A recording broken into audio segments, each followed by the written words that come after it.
I am Rachelle Manco. I am the clinical director of 7 Stars.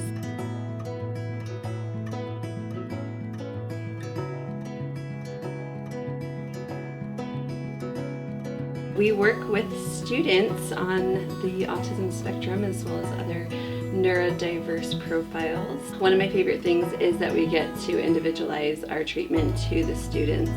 And so lately I feel like we've been doing a lot of really foundational work that our kids come to us often missing.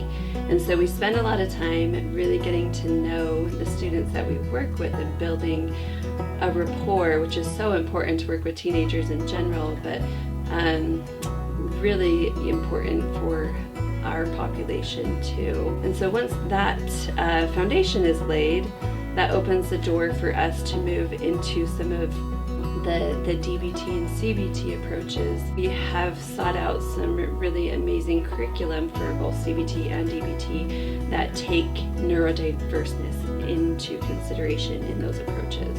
And so the curriculum that I'm working a lot of with the kids that I'm working with is a DBT approach with like the sensory pieces being accommodated for, and a slower approach because it often takes more practice and more time for our students to really get it figured out.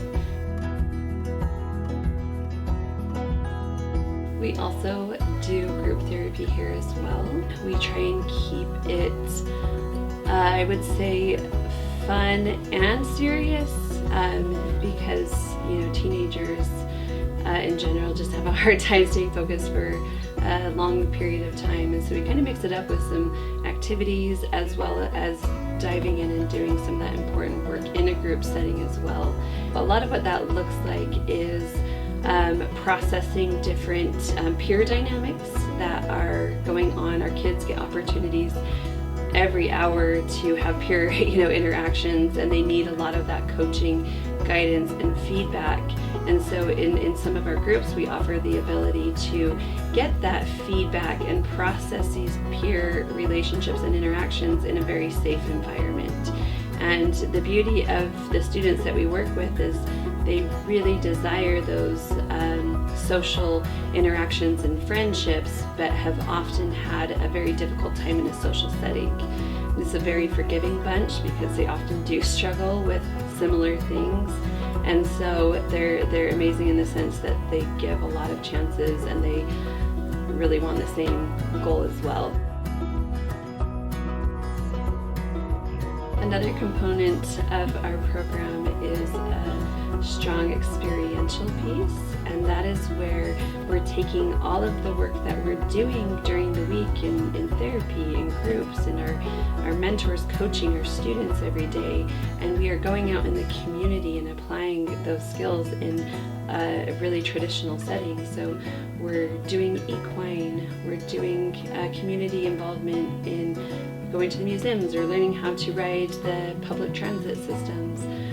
We're doing different activities, hiking, skiing, biking.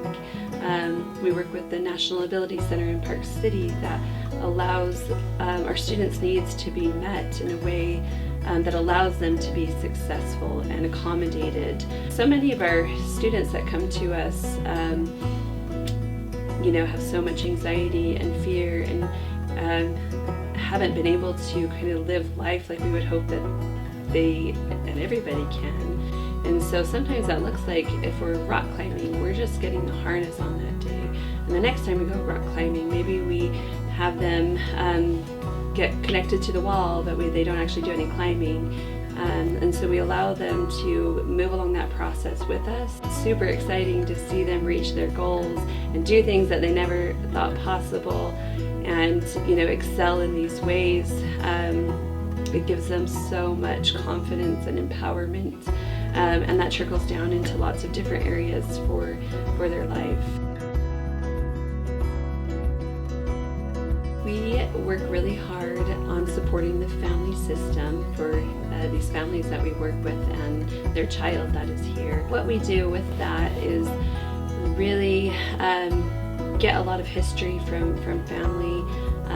Oftentimes these families that we're working with are in crisis and have tried everything possible put tremendous effort into supporting their child, but often feel like they really don't have the tools to help their child. We're doing a lot of, here's what's working here, how do we implement that in your family system? And we get a lot of information when families come on campus and they get a visit, and we put it into play, and we get to try it out, and we get to see what works and what doesn't work. We always keep the lens of how does what we're learning here fit back in with the family, because ultimately that's what we try and get back to, is a healthy, safe family.